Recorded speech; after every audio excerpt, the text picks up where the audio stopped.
from here somewhere. It's just across the hall. Okay. It should be set up for you. If not, we can get it there. All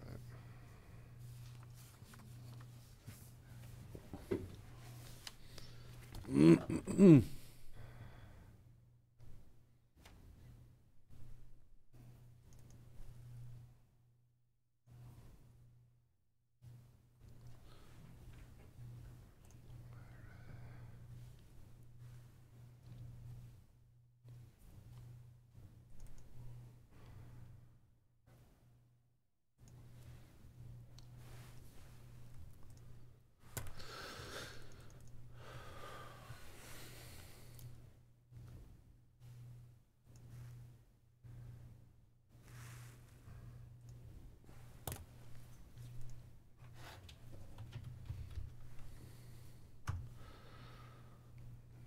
We ready, John? Okay. All right, looks like it's 9 o'clock. Good morning, everyone. We welcome you to our Iron County Commission meeting this Monday, the 10th day of February, 2020, and appreciate all of you being here. We will begin. I've asked Bill Pressgrove to give us an opening prayer, and following that, Lori Eichelberger will lead us in the pledge.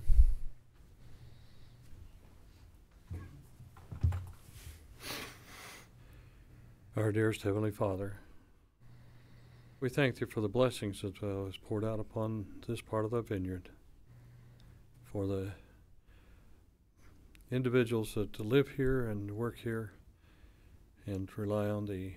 We ask Thee to please bless us in this meeting, that we might be guided by Thy Spirit to accomplish the things which will be of benefit to those who are members of this community, that they might be able to function in a manner pleasing in Thy sight and in accordance with Thy will. And we ask these things humbly in Jesus' name. Amen. Amen.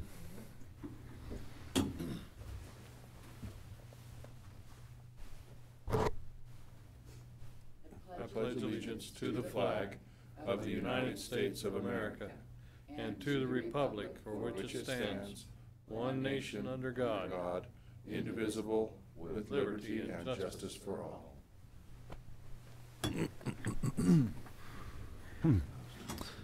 Thank you, Bill and Lori. We'll move right along in our agenda with the minutes. We need to approve the minutes of January 27th. I move approval of the minutes of January 27th, 2020 of the Iron County Commission. Second. It's been moved and seconded to approve the minutes of January 27th of 2020. Any further discussion? If not, all in favor? Aye. Thank you. Motion carries.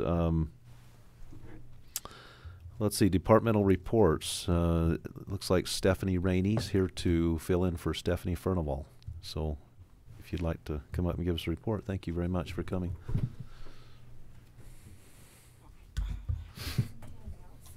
You have to have the name of Stephanie to work there, or? Yeah, it's kind of the cool way to do it. So. Just kidding, Angelica. Thank you. This is just some of our statistics. Thank you. So how do you spell your name? Same way. Okay, very good. So, first off, Stephanie Furnival really says she's really sorry she could not make it. She had a prior appointment scheduled months ago, and sometimes it's hard to get into doctors, so hopefully you guys all understand that. So the first thing that we have is we have our 2019 facts showing everything that we've done. We had 406 new cases that were open, which was up from, I think, around 388 last year. We had 237 forensic interviews. I mean, you're getting close to almost one a day there. And if you're comparing it with the statistics sheet, that was the second page, you can see that last year we had 190 interviews on there. And so definitely see that there's growing need for the CJC there to be there.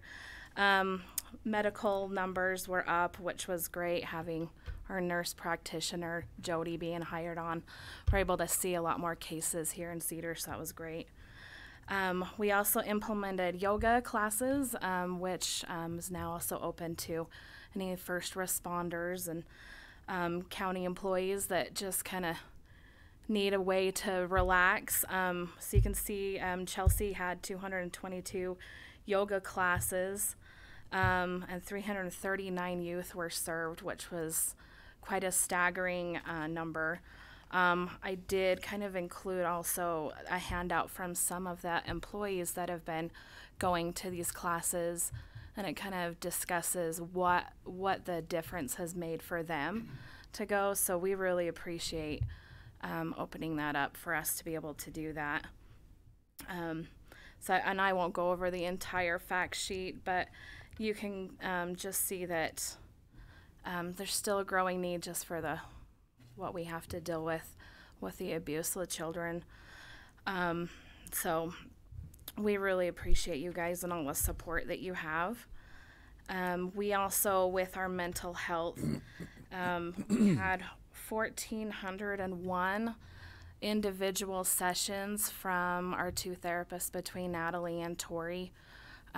That's how many sessions they did just in 1 year.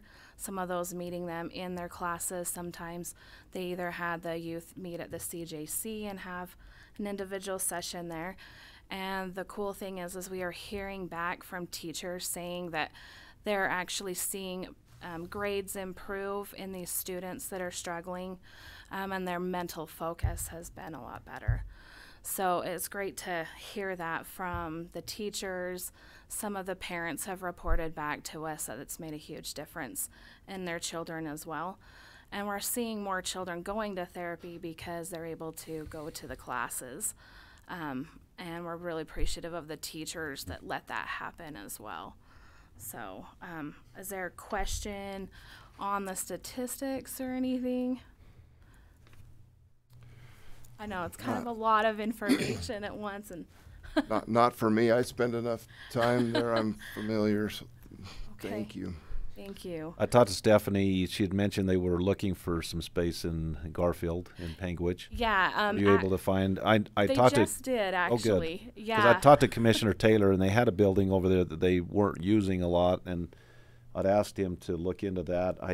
He hadn't really.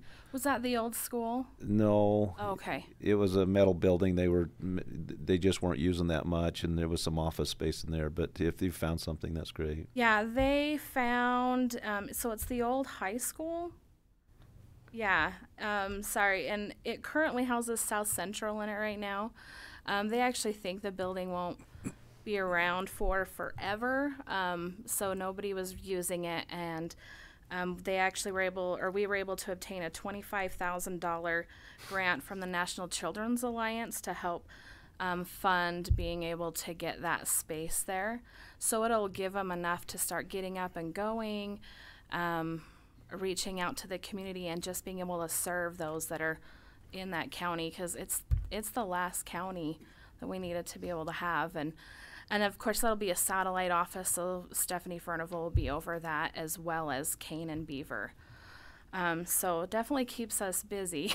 Is there a remodel needed on that building then before it can be used for CJC? Yeah, and that's actually what they're going to do, is they're going to remodel it for what we need for that space.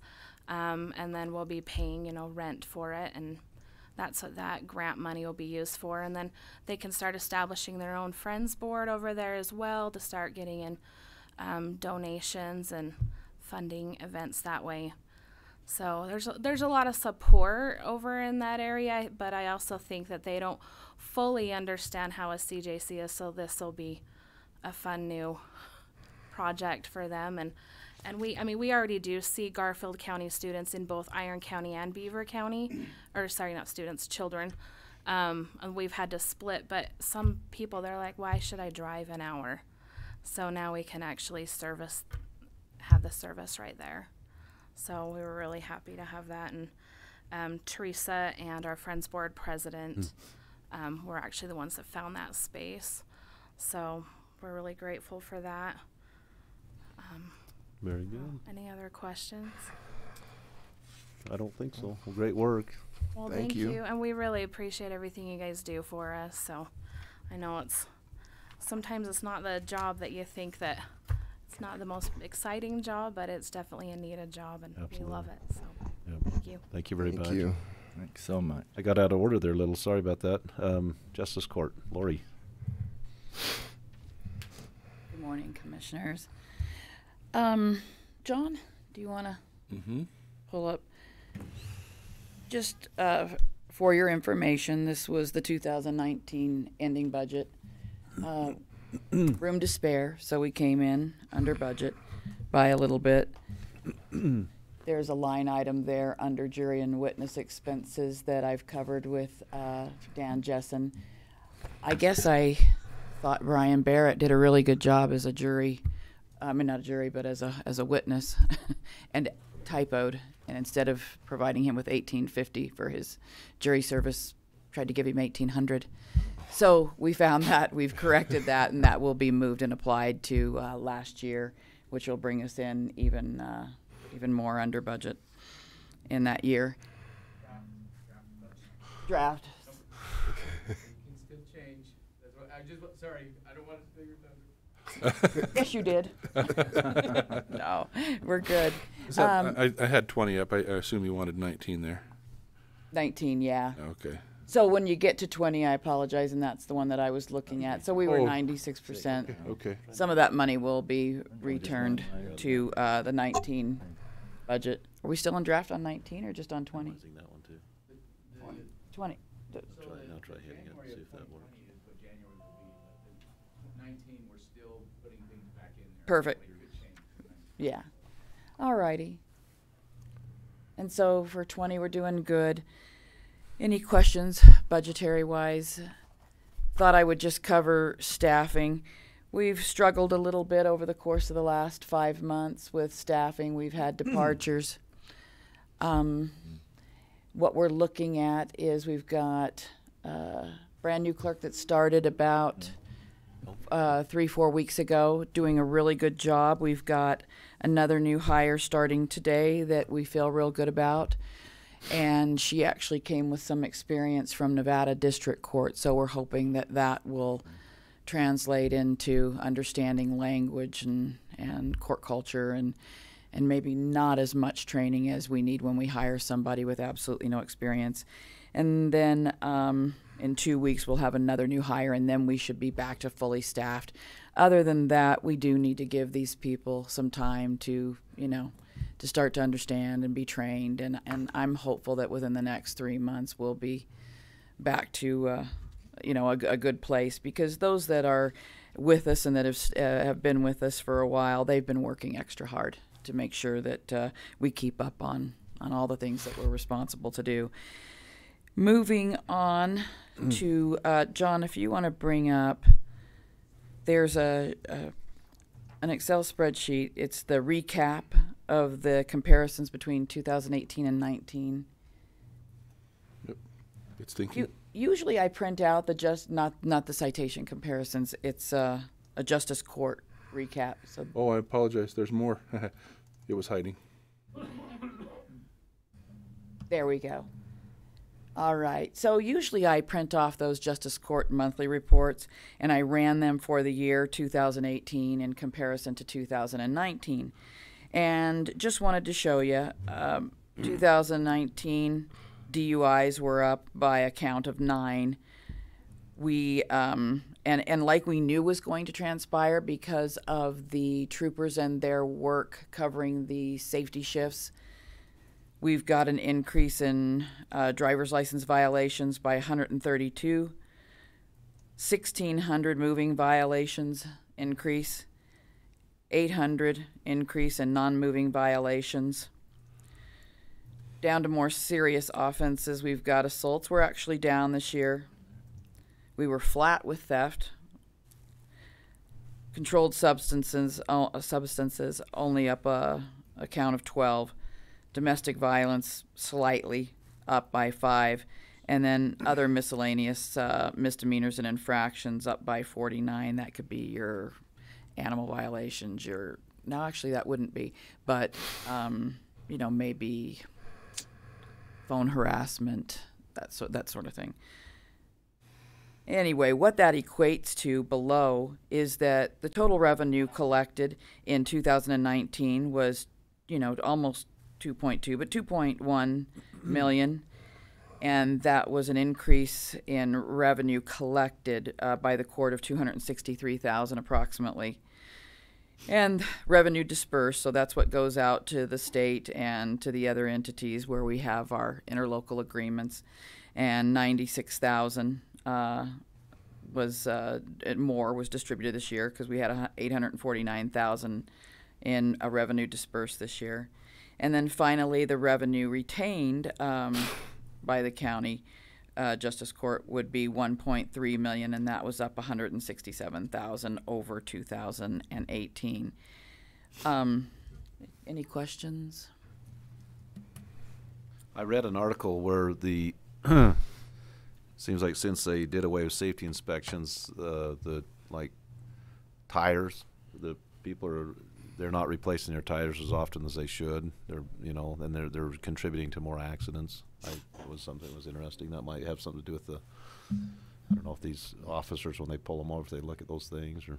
Well, and in those moving violations. Maybe that's why that's up so high. Right. I didn't factor in, but we probably could run a report where you see how many of those moving violations resulted in accidents as well. John, if you want to move just to that last one, that citation comparison that you already had up. Okay.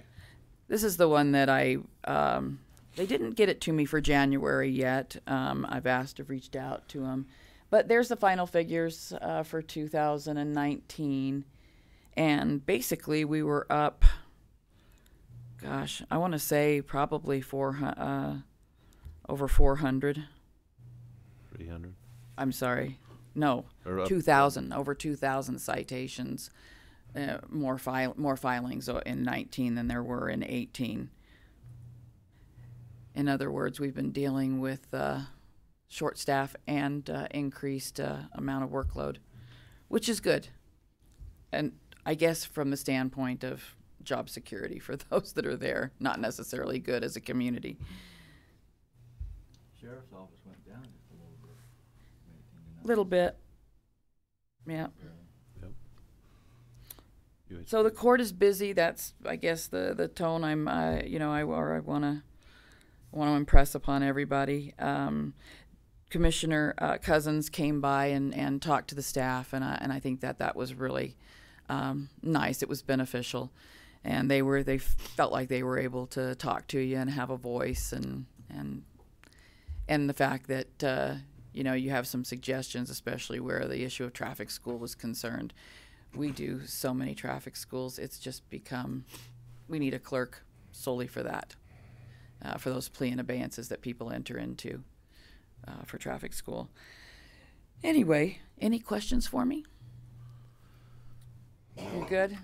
No, thank you. All right. I know Thank that you. Dan or Chad, our county attorney, was concerned about a bill they're running where they would have to have more defense attorneys present for all plea and Are you familiar abeyances. with Do that? you know where that's at? There's a piece of legislation, and it's about. I was really worried about them really stretching their staff thinner than it is now. Well, I'm sure, and I can't speak for him, but I would assume that if that transpires, he's going to need more assistance, because if they're required to be at arraignments, which is the crux of that piece of legislation. Well, he was even worried about him having to be at the window when somebody does a plea and abeyance for a traffic ticket, just stuff like Interesting. that. So that's one that he's I'm aware of it, but I don't know the details. So that's something we need to dig into, though. I'm kind of watching that bill a little bit. It's, yeah, I've got it. I'll give it to you. Yeah, I'll give it to you. Okay. So, Yeah. I mean, when you have an increase in the citations, it's, we talk about traffic school, and obviously there's an influx of that, but, more mandatory offenses, more arraignments being set, it's busy times at the Justice Court. why was UHP in 2014 so high? 7,900? I mean, that's so higher, much higher than the Well, last. and you will see even 14 and 15 with the county. I wasn't here in 14. Wow. I don't know, Mike, with your law enforcement background, if you could comment. Difference in philosophy, maybe? So I actually talked to Lieutenant Esplin about that when we were kind of negotiating, not really negotiating, but looking at the safety shift contract this last year. They had at one point during like 14 and 15, they actually had a couple of troopers. The safety shifts were being distributed through like Beaver, the safety shifts were for Iron County, but they had troopers from Garfield coming over, Kane coming over. They had several troopers that were participating a lot in those safety shifts. And then those guys either retired or were transferred. And so they weren't, we actually weren't using all of the safety shift money. And that was, I think, about the same time that correlated with us lowering that budget just because it wasn't all being used. Right. And then this year they've brought in another crew to Iron County. It basically doubled the troopers that we have. There's also, back then there was also a couple of Washington County troopers that were participating.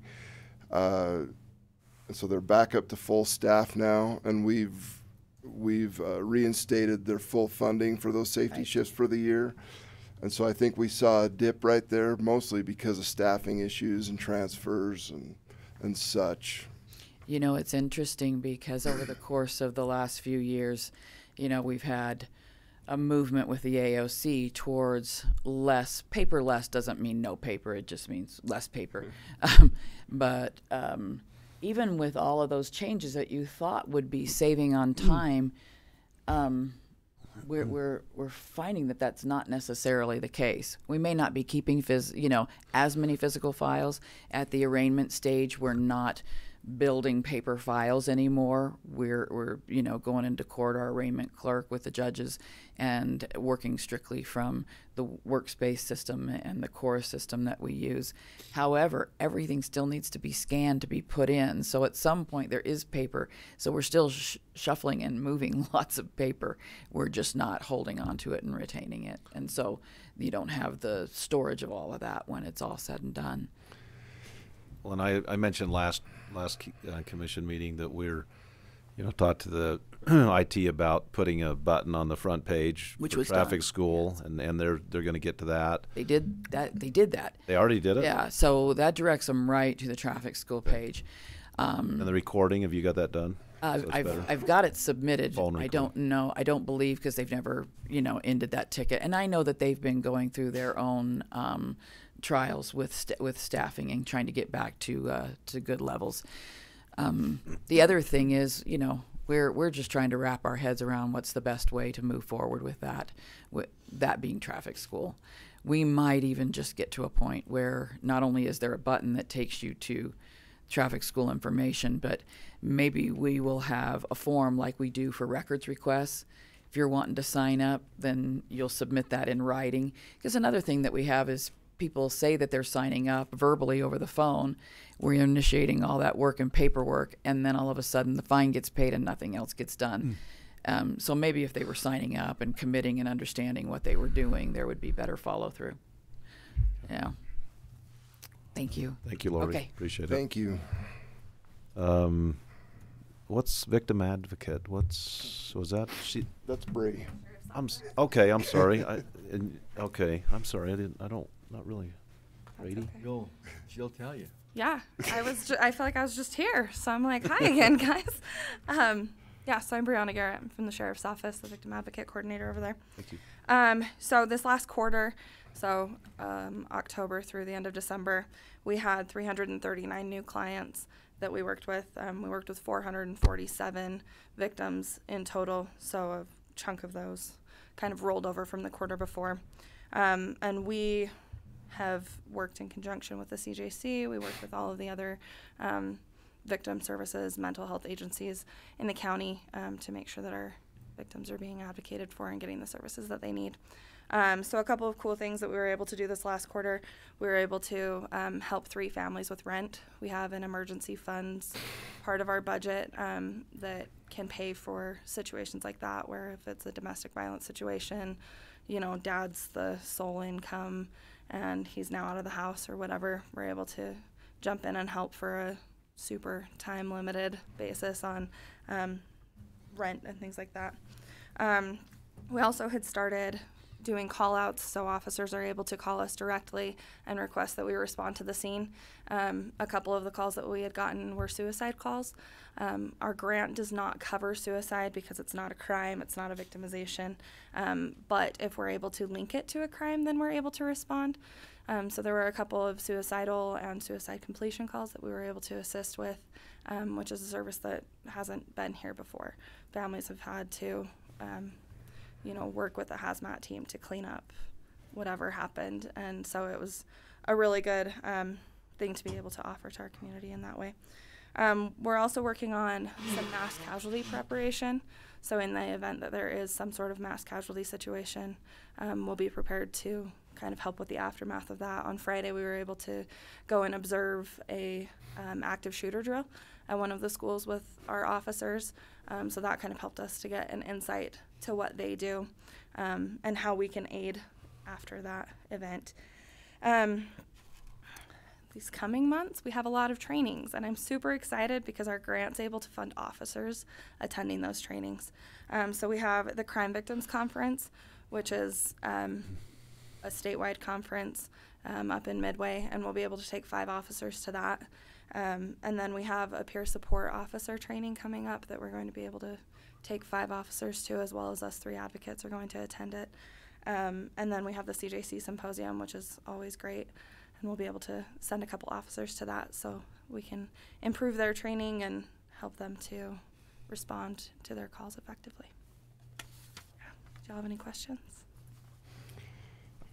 No. Again, I You include the lady in the attorney's office. Her name's not coming to me right now. Jessica? Jessica. She's not, she has her own funding, so she's not included. She usually goes to the different trainings that we go to. But yeah, we cover our 3 advocates, so me, Elizabeth Soriano, and Wendy Jessen, as well as the officers going to the training. So that's a pretty big part of our budget, and it's nice to be able to provide that. Tell me your name again, I'm sorry. Brianna Garrett. Brianna. Yeah, it's Brionna. and these guys are the ones that are embedded in the different police departments that are funded through VOCA grants. The county attorney's office has a victim advocate with Jessica. She's funded through us. Then Angelica, right, is our victims advocate at the Iron County Children's Justice Center, and that's a separate funding stream. But so we're really, the county is actually really well covered with victim advocates through lots of different places. I know we were short for a while. It's so important. Those people need the help. So. Yeah, it's crazy to see the number of calls that we get and to see that these services weren't, just over a year ago these services weren't being provided. So it's nice to be able to help and give victims some answers and help them to access resources. I need to learn more of what you do. I'm sorry. Well, come on over. I'm at the sheriff's office. I'd like to do that. Yeah, I'd like to come anytime. see you. So thank Anytime. you very much. Awesome. Thank you. Have a good one. Thank you. Let's see, clerk. Paul, are you here for a report? Yeah. We're going to say that ETC should have been CIC WCD. Okay. For some reason, Paul got missed. You're the ETC today. That's what we're going with anyway. Am I up now? You want him or Let's go clerk first, and then we'll All right. get to you.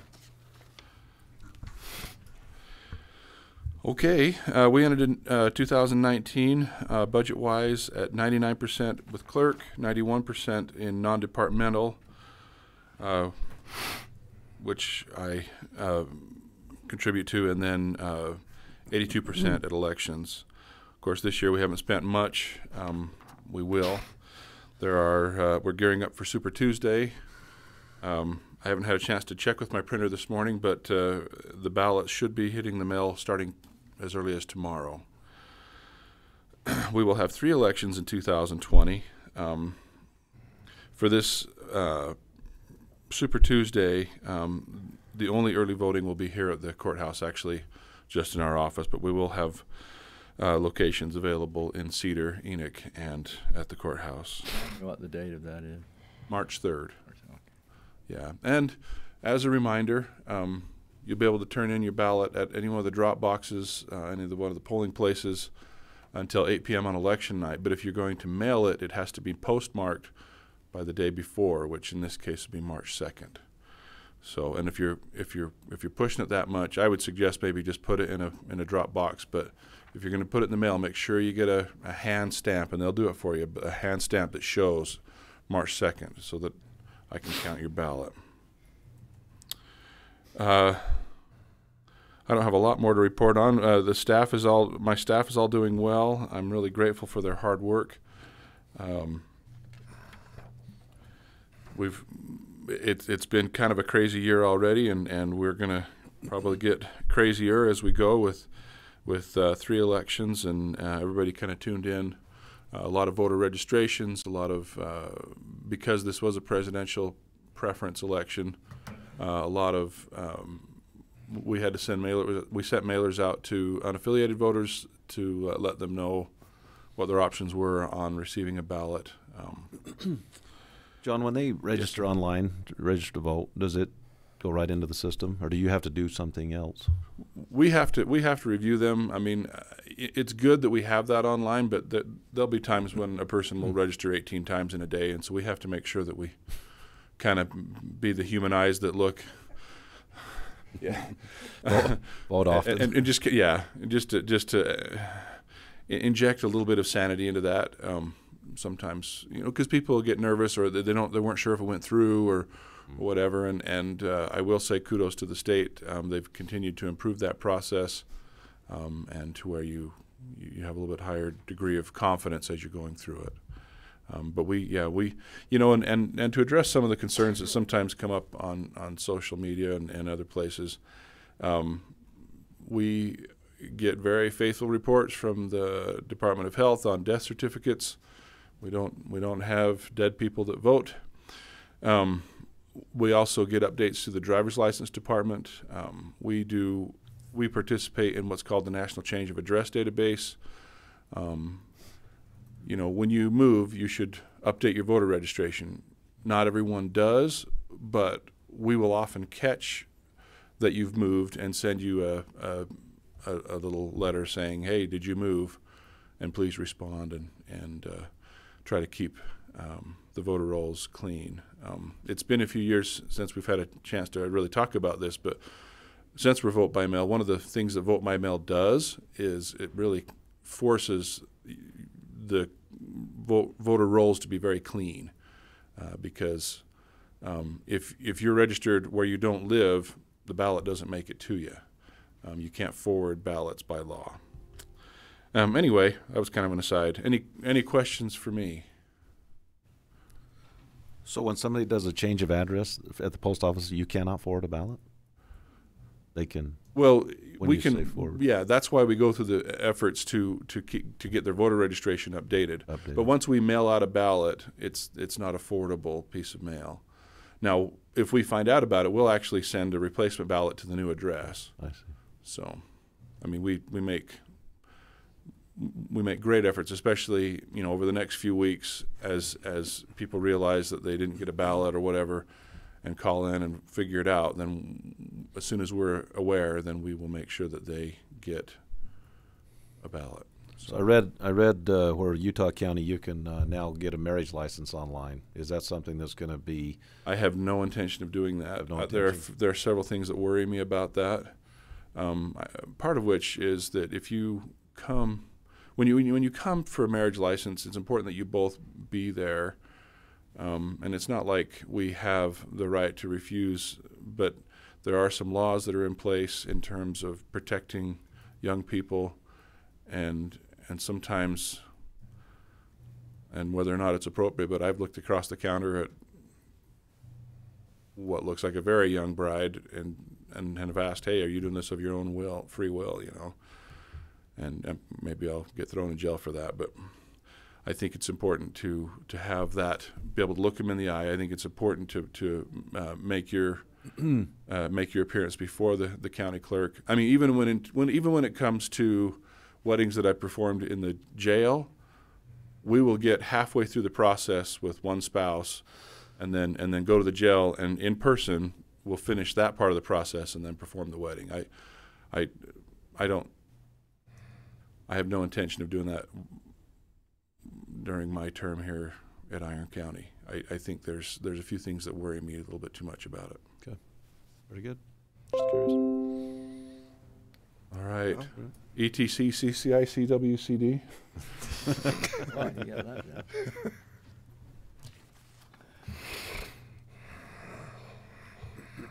down.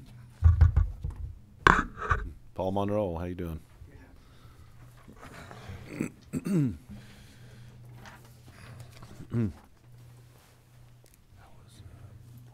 you, Paul.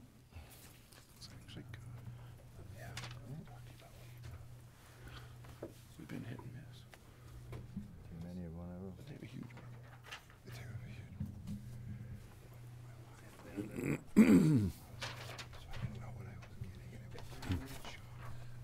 Maybe one. Oh, no, there's jokes. Thank you. Thank you, sir.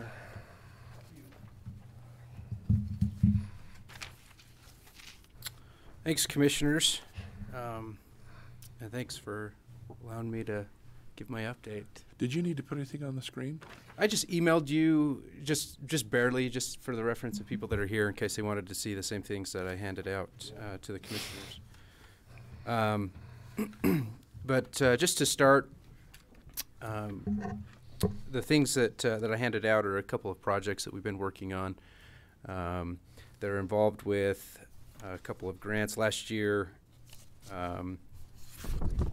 we were able to, well, in the past 5 years, we've received $1.6 million in grants. So we just barely were awarded a grant to redo springs up at Cedar Highlands, and that was for about $500,000, just under that, $400,000, to redo some springs up there.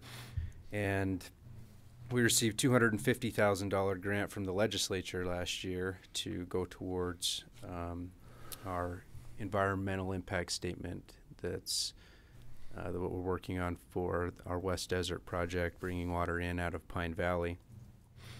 And then, and most recently, we just received a $250,000 grant for our Wichita project. So yeah, let's switch just to the other one real quick, John. And I just wanted to share some of our results of some water sampling that we've done along Coal Creek and Wichita.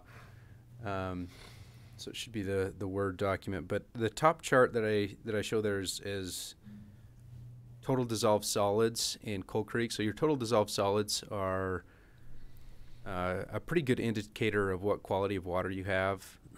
They are the minerals and metals that are in your water. So as water moves through rocks and other formations, it starts to pick up these contaminants and these minerals that are in the water. And typically when you have older water, you have higher TDS, or as it goes through different formations, it may pick up a lot of TDS. So the top chart there is just over time since 2013 that I've taken different samples out of Coal Creek, and then I've gone back through and overlaid the flows at the time of Coal Creek.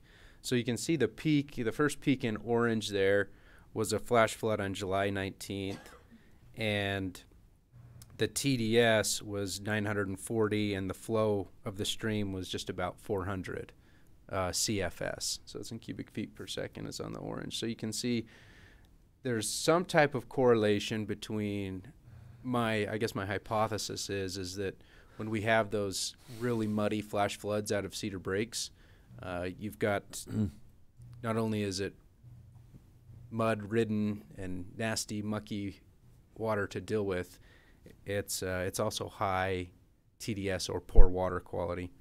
And the next peak you can see is just a high runoff this last year in May. We had about, had a really good winter, and 400 CFS was flowing. And you can see there that the TDS was 150, so significantly lower. So there's just a difference there in the types of water that we see coming out of Coal Creek. So if we can compare that now to the next slide down below, I started sampling in Wichita. So Wichita Lake was dry when we started this last water year, and then we got the really wet spring and winter, and it started coming off, and it started entering into the lake. And so the first sample I took was in June. And that pretty well coincides, that 315 pretty well coincides with what was coming out of Coal Creek. And then you can see from there, I took a sample every month until December, what it's done out there in the lake.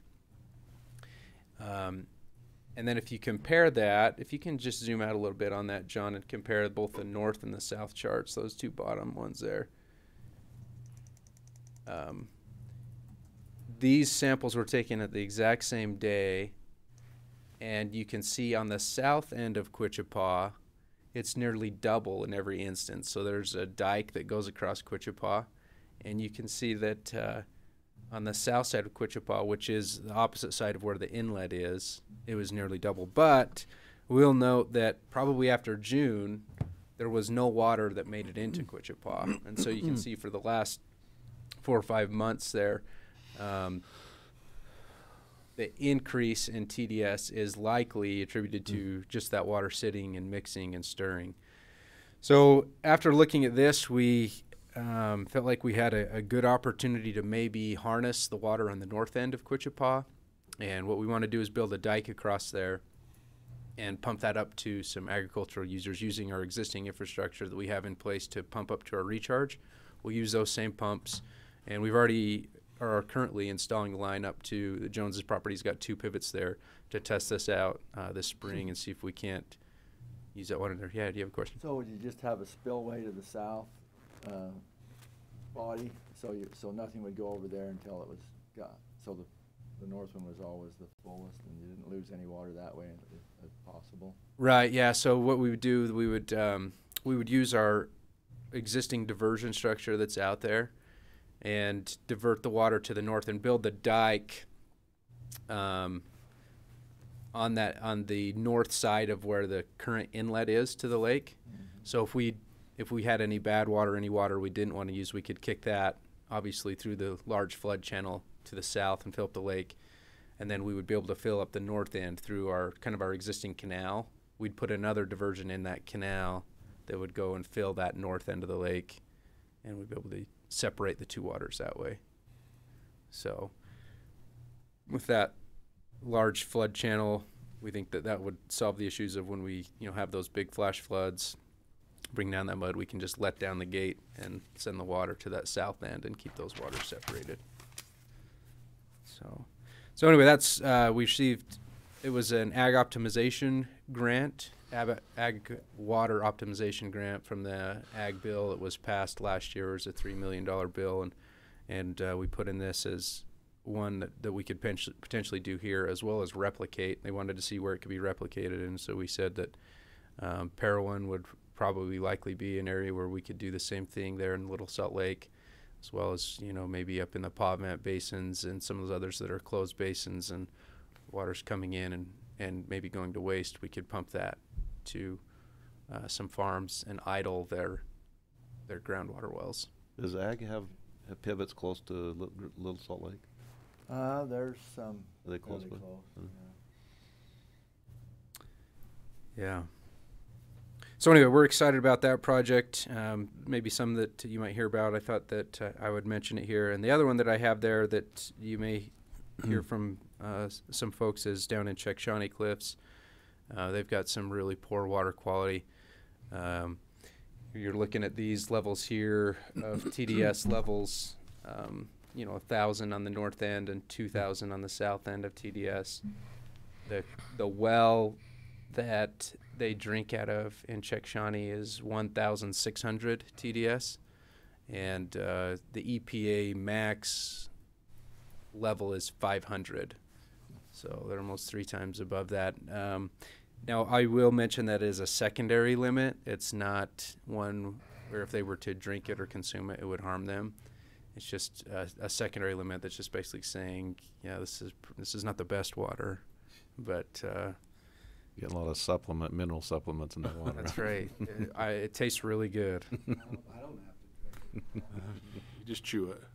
You go down there, you might go down to check Shawnee. You can drink it. Go knock on somebody's door; they'll give you a glass. I haven't heard that they've got any kidney stones yet either. But no, so we're working hard on that. If you'll switch over to that next page, you'll just see we've sampled over 15 wells in that area, and the plan is to just basically allow this community to vote and decide what they would prefer to do.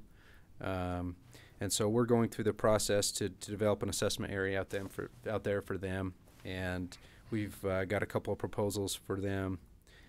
And there's a lot of details in the handout that I provided for you if you're interested in that. So, or if anybody calls you with any questions, you can kind of have some ideas there. But you can always, of course, direct them to me. This last year, we had a great year as far as our budget. We are really conservative, so we're typically do what we can to stay conservative, and we grew by about 77 connections, which we're down a little bit there from the previous year, and our revenue's up. Of course, we brought in the Cross Hollow subdivision, a few others, so we've grown quite a bit in the last year. How's that worked out, Paul, the Cross Hollow? Yeah, we haven't really had any issues there. I would mention, I guess the only one major issue is we've noticed some of the connections. We've had a couple of leaks, and as we've dug those up, they were done with PVC, so that's got us a little bit worried. So hopefully there's not a lot that are PVC, but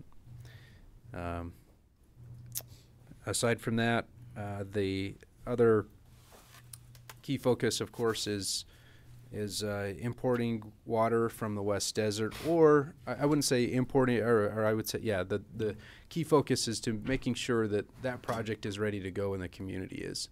And so we're working really hard to finish up the EIS, and once that's complete, then we can analyze, and of course that'll be a portion where the public will, they'll decide if that's what they want to do in the direction of our political figures as far as how this community wants to look in the future. That's something that will kind of be directed back to all of us as far as the decision makings we'll be making in the future. But our focus right now is to push through and get those approvals so that we have the green lights to go whenever we're ready to do that. And we've been doing some really in-depth studies on when we would potentially need that water.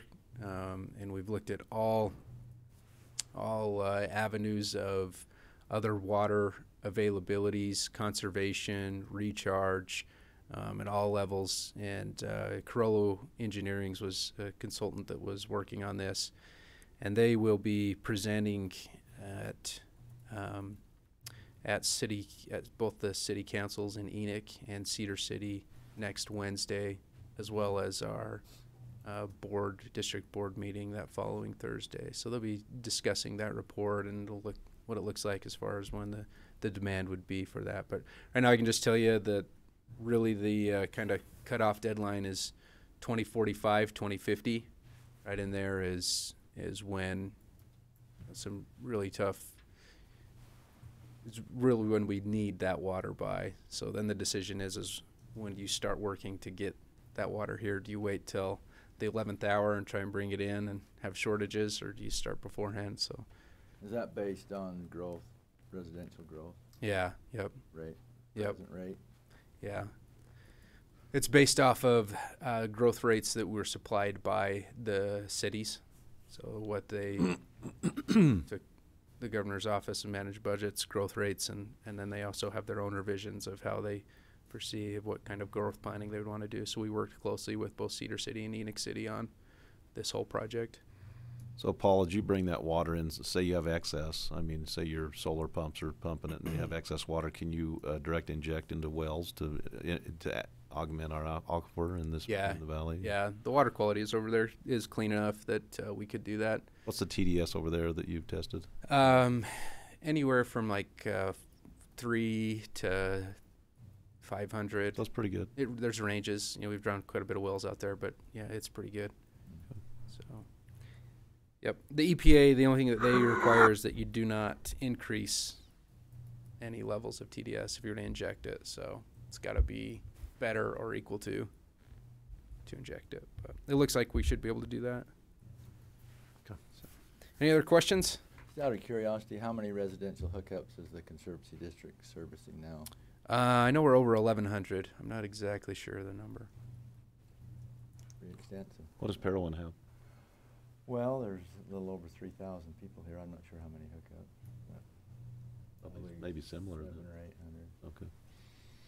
How many people per household? I'm not sure. Okay. Thanks for the report, Paul. Thank Appreciate you. it. All right. Is there any commission reports?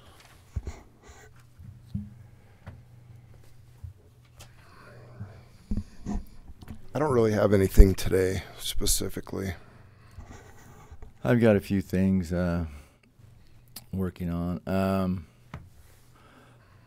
There was a bill last year concerning water metering on secondary, and I'm the president of a small water company, irrigation water company, and we were sent a letter telling us that we had to do those meters. I guess I shouldn't publicly say this, but we've ignored it along with everybody else, and so that's still kind of up in the air. And there's a substitute, and I think that's going to be taken care of, hopefully, in the legislature. It just doesn't make sense for these closed systems to have to meter their secondary, especially in areas where don't have really dense population. Wonderful announcement. We've been working on being able to restore the Vermilion Castle campground up in, anybody from Parowan will know where that is, on first left hand on the road to Yankee Meadows. And in the last few days we've found that the Forest Service, who owns that, is going to give us a special use permit to do that. They abandoned it because of flooding, and then Parowan had it for a few years and just had it as a picnic area. The Forest Service went up higher and built a new campground, and it burnt in the Bryan Head fire, so they have no luck at all. But anyway, the old campground is such a marvelous, shady grotto, beautiful place. And so we're going to go in there with our manpower and our equipment and clean up the damage from the flood after the Bryan Head fire and get that going again. Initially as a picnic area, but we hopefully the Forest Service will eventually allow us to open that as a campground. We'll do that under our Parks Department, so that'll be one of three, where we have Three Peaks and Woods Ranch and then Vermilion Castle. So we're excited about that. One of the things we're also working on with the livestockmen is full funding for helicopter gunning to control coyotes. The state actually reduced our funding this year, which is going in the wrong direction because we don't have less problem. So we're working on that. Also here in Parowan Valley, we're moving forward rapidly with our groundwater management plan. We had a meeting with the state engineer and some of his personnel, the acting state engineer, a week ago, and we're about ready to submit that. And interested in knowing how long they're going to give us. We're going to try to get like maybe 85 years. I know Burl S. Glant got over 100. and anyway, so I don't think they're going to give us that long, but hopefully they'll give us many years so people won't be damaged financially, or the ones that will be prepared for it many years ahead. And I think that's it. So good things happening there. Thanks for the report. I've got a few things. Been up to the legislature a couple of times so far this year. It's pretty wild up there. Trying to keep track of everything. I'm learning. There's a couple things that's on our radar. I know that Beaver County is very concerned about the Smithfield Foods. There's some pressure that they're exerting on the state legislature to change laws to where it takes some of our rights away as counties in regards to zoning with agriculture. And they're very concerned with some of the pig operations, pig farms being moved too close to municipalities and residences and those things. So that's something we're watching really close. I know Commissioner Whitney's watching that. I've been working with them. We've met with Senator Vickers and Representative Shipp on that, watching that close. That's a concern to us. There's a bill going through SB 91, which would change our election process. Years ago, they passed SB 54, and where it did the dual path, where you could either go through convention or gather signatures to get on the ballot. This SB 91. There's a registered qualified political party, a qualified political party. Those two designations. They've got a new one now that's come out. That's a convention only political party, and that can be voted on by the body. What that does is they've raised the threshold. It used to be, or is now, 60%. When it was just strictly convention only, if someone were to get over 60% at convention, they were the winner. They would not have to go through a primary. They would go straight to the general election in November. And but on this new bill, they've compromised with the SB 54 with raising the threshold from 60 to 67%, which would guarantee more primaries. And so that's an interesting bill that we're watching moving through the legislature. It's gaining some momentum. Senator McKay and Senator Bramble appear to be on board with that. In fact, Senator McKay is sponsoring that bill, and they were the original two that ran the SB 54. So it seems like there's a lot in the House that are in favor of this. As they're going through the Senate, they're working through that. So that's an interesting one to watch. While I was up legislature, we're working on Wichita Canyon. Historically, there's about, what I think Kit Wareham, Jones DeMille did a study, Paul. I think there's about 20 some odd 100 acre feet of water that can come out of Wichita Creek, and it's seasonal. It's just mainly runoff. It does dry up at times, but we've got that gravel pit out there that the county's been using, which has been tremendous to the road department for the help me out, Bumblebee and Annenberg roads. My mind went blank. It's been tremendous for those. Saved us just hundreds of thousands of dollars and years of time in fixing those roads, and the roads in Sunset Canyon. It's been tremendous. And so it's left a really nice hole in the ground. Preston, our road department director, is continuing to crush gravel out there. I think they just finished another big contract. And then he's going to, this year, take a lot more pit runs. So it's getting to be a really nice big gravel pit, hole in the ground. So we're looking, I went up to the Army Corps and we talked about, we've gotten permission from Sitlet across their property. We're working on a stream alteration permit to be able to dam that off and run that water into that gravel pit. Probably won't be this year, but maybe next, and be able to recharge water there and have another good water recharge project in our county. So that's something we're working on, and that's all I really have. So if there's nothing else, we'll take a short recess and reconvene. Do you normally go a little after 10, or do you try to, Elma? What do we do? Do we go? We try to do 5, and we usually take 50. No. Should we just? What do you think? Do we go 10 after? 10, maybe. Maybe 5 after 10. Take a quick break, and we'll reconvene at 5 after 10. Thank you. Before 10, but anyway. I mean, is it? We're flexible. So what's the bill number on the one that? 67%. It's SB.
He wasn't Didn't there. have us going here. He says we're good. Okay. All right.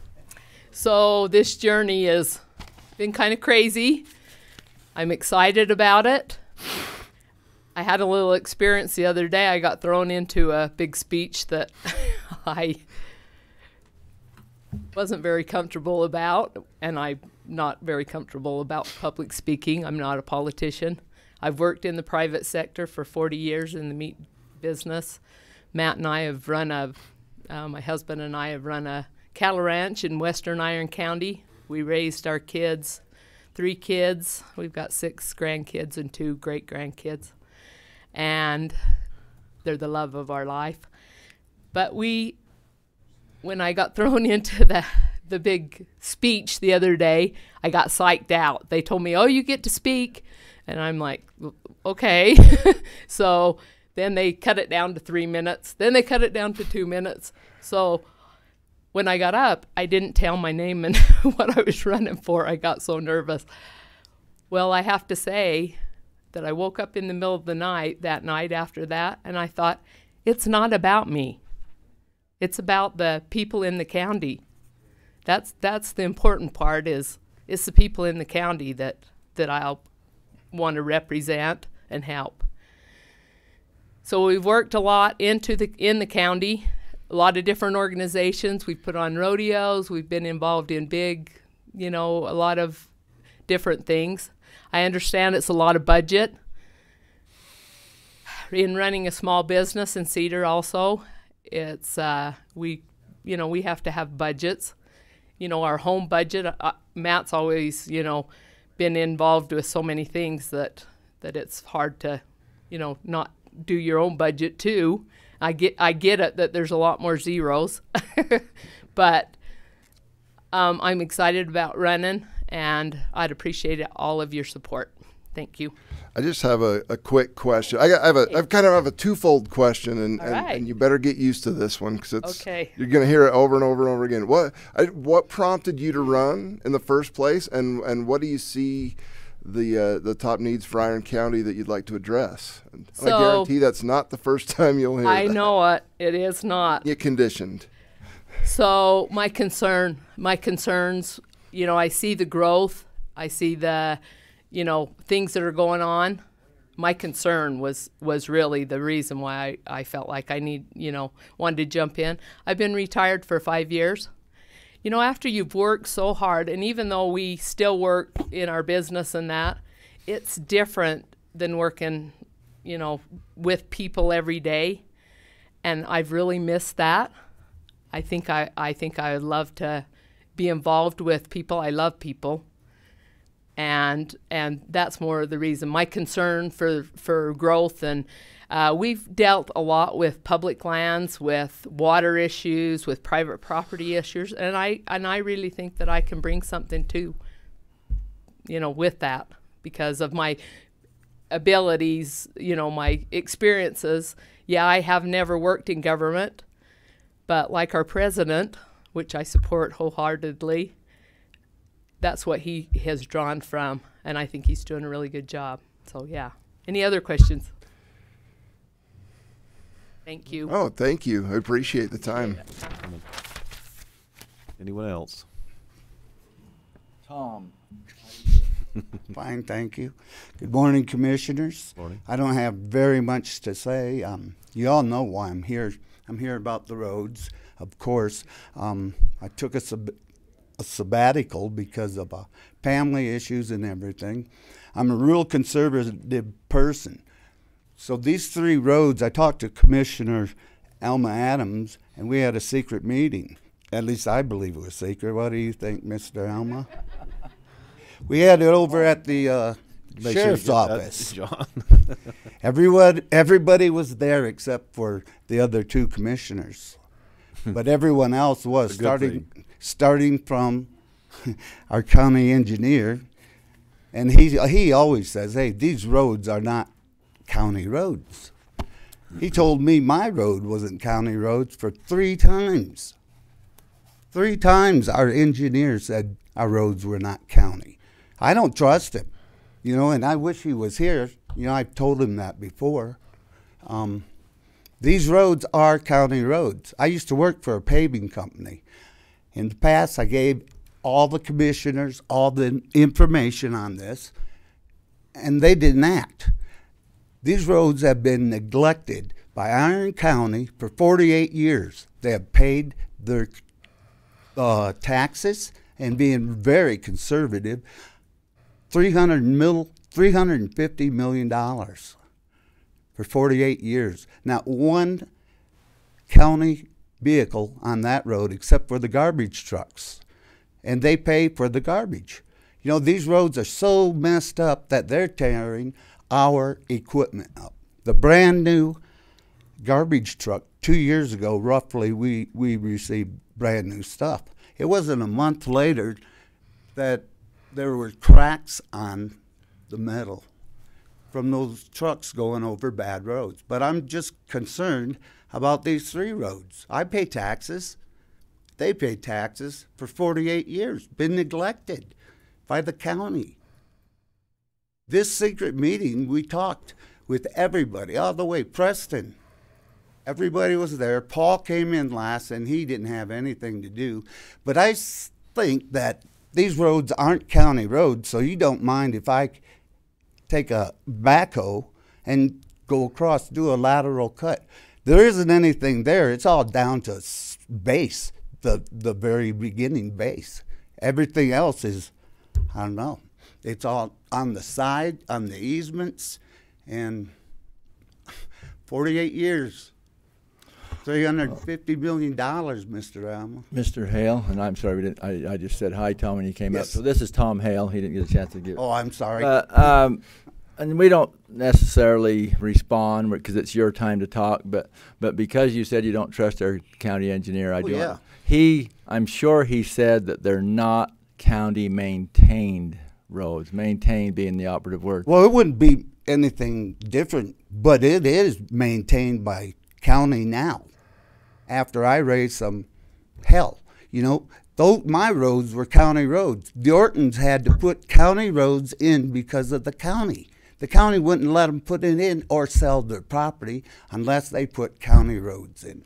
They put county roads on mine. I'm not talking about mine, Mr. Alma. They didn't bring them to our standard, and we've gone through this numerous times. And that's fine. You can come in here every meeting. Yes, sir. Or Yes, tell sir. I know. You're gone, and I'm more than welcome. But they're not county maintained roads, and when they're brought to our standard, then we take them over into perpetuity. And there was one out there that we had an assessment area going, and some of the people killed it. It was about 50-50, and they got 1 vote to kill it.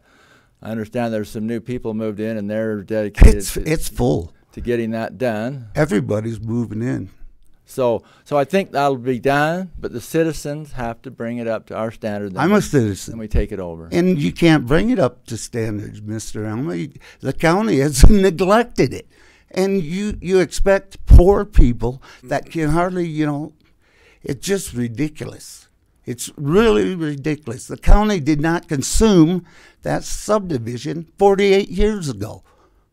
48 years. Tom, the problem, and if I can just speak, Commissioner Adams. Oh, you're all The problem is if we start maintaining that road as a county without it being brought up to standards, every developer out there, they're going to go out in the valley. They're going to blade the soil that's there. They're going to put in some water, sewer, whatever, or septic systems.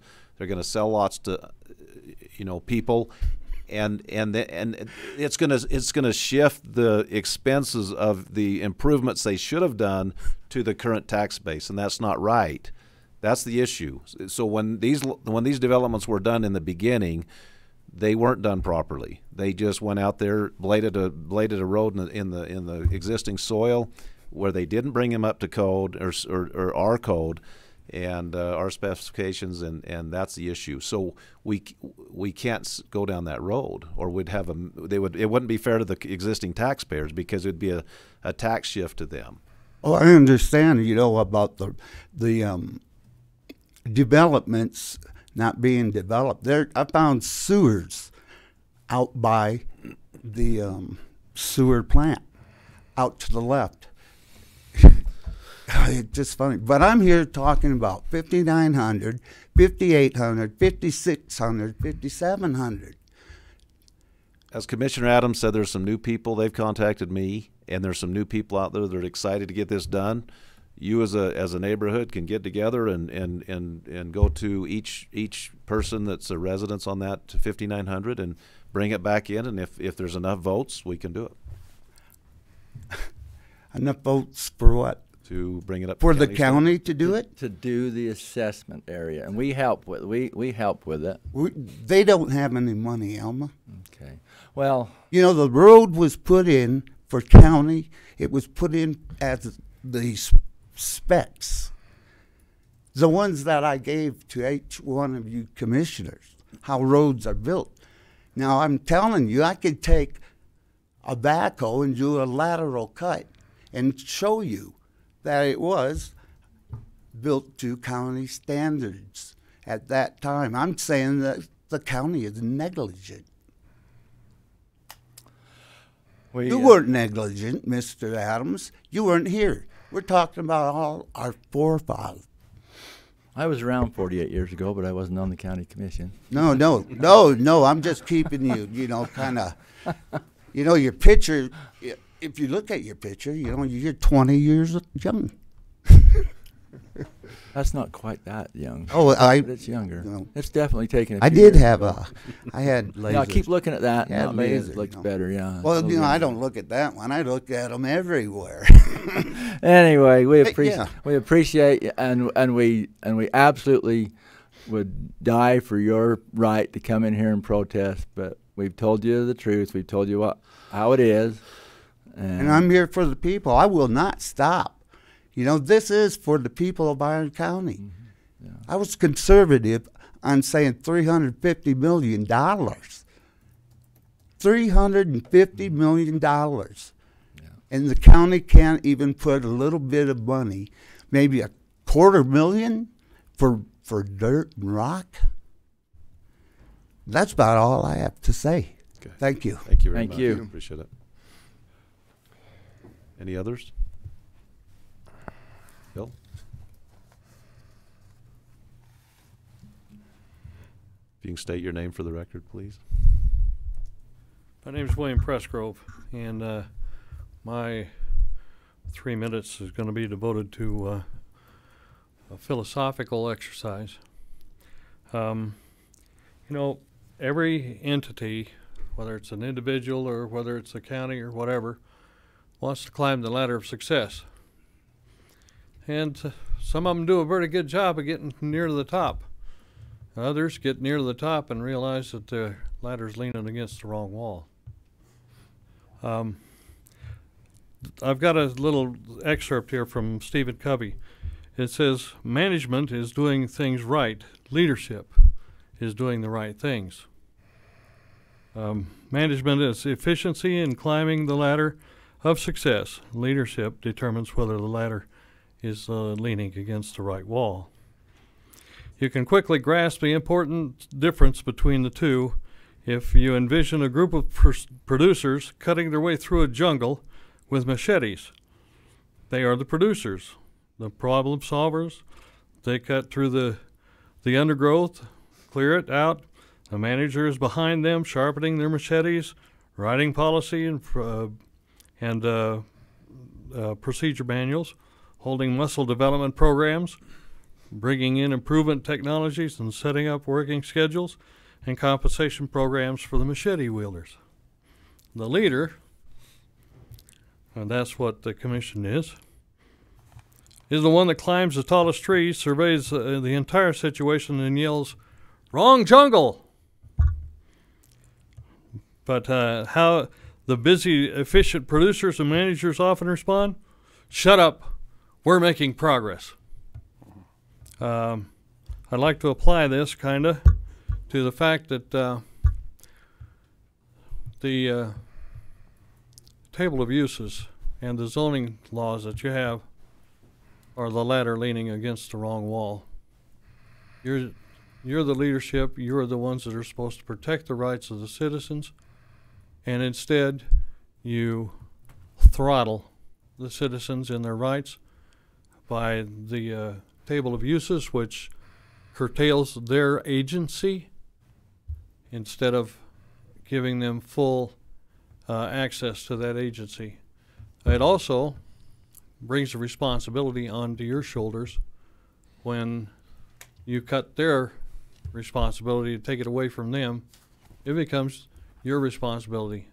And as I see it, the table of uses is virtually null and void, because where there are no consequences, there are no rules. And I could almost guarantee you that over 50% of the people that live in this county don't even know that there's a table of uses that they're supposed to be following. And that's a sad commentary on how people are being treated in the county, as far as their being able to be responsible for their own actions. They're responsible for the actions that they have toward their neighbors. The only time that anybody gets called upon it is when somebody tattles to the county, and then the county goes after that person. But that brings up the issue of selective prosecution, because if you go after one junkyard or one farmer or whatever that has junk on his property, you got to go after them all. You can't just point your finger at one. And you have not got the facilities or the monetary means to clean up every junkyard that's in this county. So why is it on the books? If there are no consequences, there are no rules. Thank you. Thank you, Bill.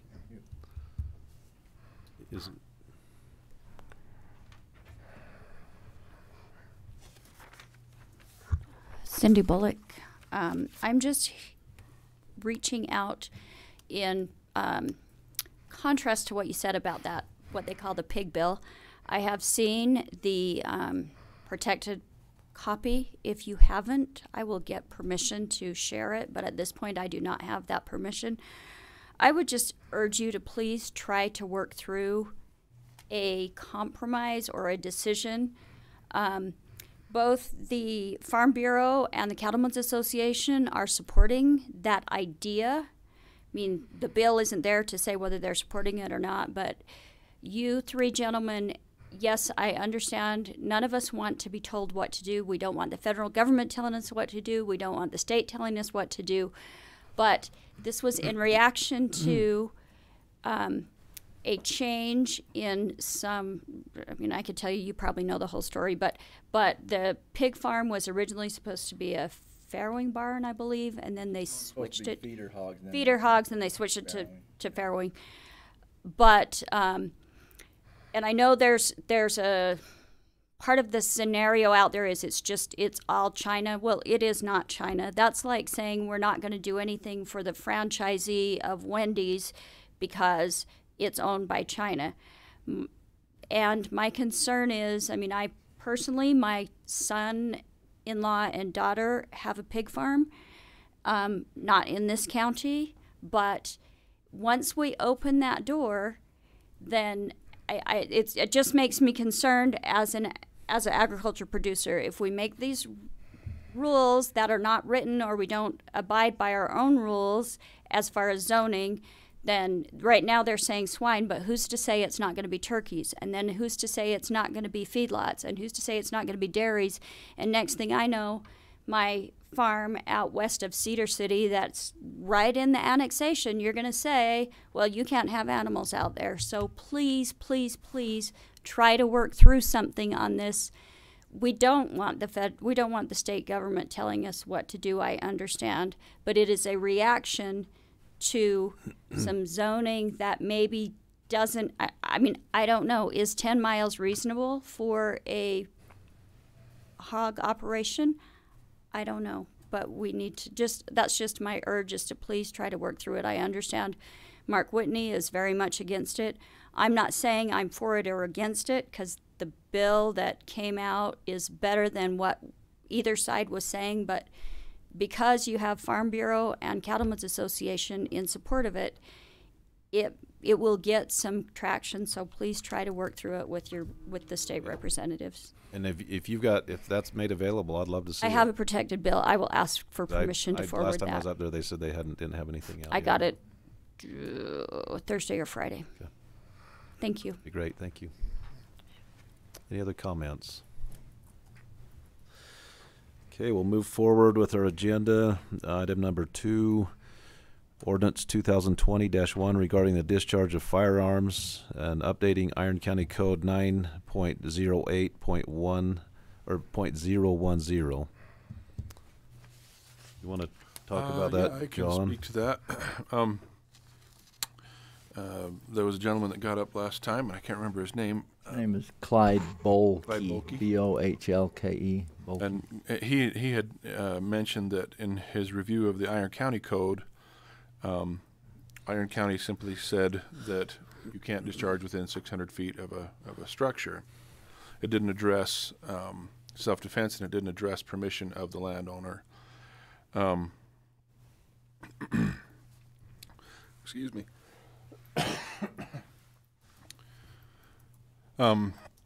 So I went ahead and drafted an ordinance that mirrors what the current state code has from Title 7610-508, which clarified the limitations regarding the discharge of firearms from a vehicle near a highway or in direction of a specified item. Excuse me, my goodness.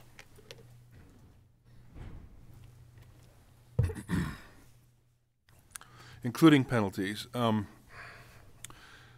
so we kind of had that discussion. I wrote it late Friday night, and you all had the discussion that perhaps we just want to mirror state code. So my original ordinance included just the exact verbiage from state code, but based on some of the discussions that were had over the weekend, I basically just said that Iron County Code Section 9.08.010 shall say,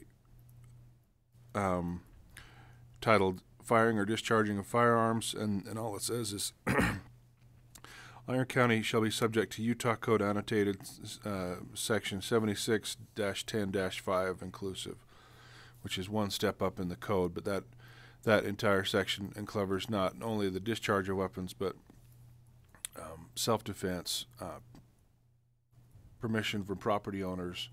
It also includes penalties in terms of misdemeanors, things like firing at signs, and also some of the felonious penalties there. But that's kind of a broader section of state code. And so by referring to that, we kind of refer to that more broadly. And so I'm hoping I've kind of captured what you had wanted. This morning I, through text, have kind of been back and forth with Mike Edwards, and he felt like that was an okay direction to go.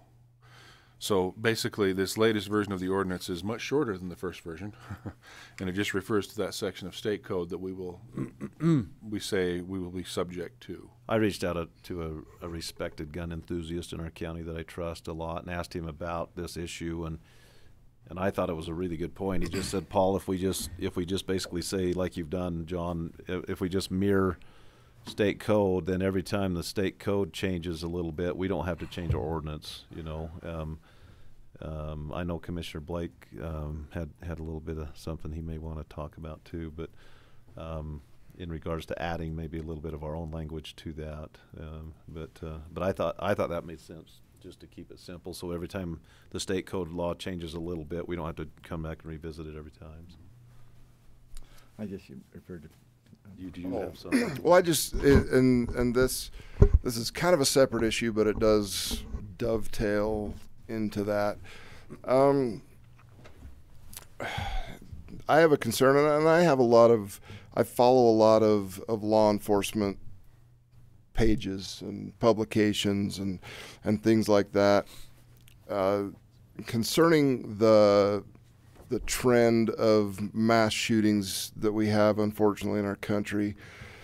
One of the things that we're seeing over and over and over again is a lot of the majority of these places that are being targeted are no-gun zones or gun-free zones. And over and over and over again, I see the photographs from these scenes, and they highlight the picture of a gun with a red cross through it on the door. A trend across the country that's becoming a lot more popular, especially in conservative areas, is instead of not allowing firearms, or, you know, specifically in our county, we don't have no guns allowed on our doors, but something that I'm probably not ready we're not ready for a vote on this yet, but something that I'm going to work towards and put together is a notice of, I would like to include, or I would like to allow lawful gun owners, lawful concealed weapons carriers, to know that they're welcome to carry firearms in our facilities. And I think that that's, you know, obviously there would still be restricted areas such as the court, things like that, where they couldn't have that. But in general, I think that if people know that our employees may or may not be armed, that other, you know, law-abiding citizens on the premises may or may not be armed, I think that that's more of a deterrent to know that you may be walking into a building full of lawfully armed individuals than walking in a building with a no guns allowed sign where you as a criminal might be the only one with a gun. I've given that quite a bit of thought in the past and looked into that. And that's something I'm gonna work toward to bring to the commission for some discussion and a vote in the future. I agree with that 100%. It reminds me of the meme I saw over the weekend with a field full of sheep, and there was a sign that with a red circle and a line that said "No wolves allowed." You know, and that makes about as much sense to me when we see those gun-free zones. Do you have any comment? Well, that's interesting. I have obviously been alarmed like everybody else with all the mass shootings, but I didn't realize that a lot of them happened in gun-free zones. That's interesting. They're crazies, but they're smart enough to figure out. And it's interesting when you look at a lot of the pictures and stuff, and a lot of the law enforcement publications and stuff kind of highlight that. You know, you look at malls, you look at campuses and schools. A really high percentage of them have gun-free zone tattooed all over the area where the shooting occurs. It was just kind of like, I kind of Googled this as we were looking. There one sign, and this is I'm not sure what this is. This is from a news article. It says, "Firearms welcome. Please keep all weapons holstered unless the need arises. In such case, judicious marksmanship is appreciated." We need to kind of tailor ours to what's appropriate, but you know, I basically don't leave the house unless I'm armed. I've been a law enforcement officer for 24 years. My off-duty weapon has come in handy several times over the years. I've never had to take a life in that situation, but I've diffused several really potentially dangerous circumstances off-duty, and you know, so the public knows if a threat walks through the back door, I'm not going to hide under the counter. I'll address the threat appropriately. And I think that citizens knowing that we have county employees and other citizens on the premises that are willing to do that, I think that's a deterrent. Yeah, I think it's. My wife's first cousin, my wife Marie's first cousin, was the man that was shot and killed in Fallon, Nevada, in church. So that's how close to home it is with us. And that wasn't a mass shooting, but still, it was a public shooting in a public place. Right. And so, anyway, I like what we've done here. I'd move that we approve ordinance number 2020-1 regarding the discharge of firearms, updating Iron County Code as to the second iteration, where that mentions that we go with state code. Second.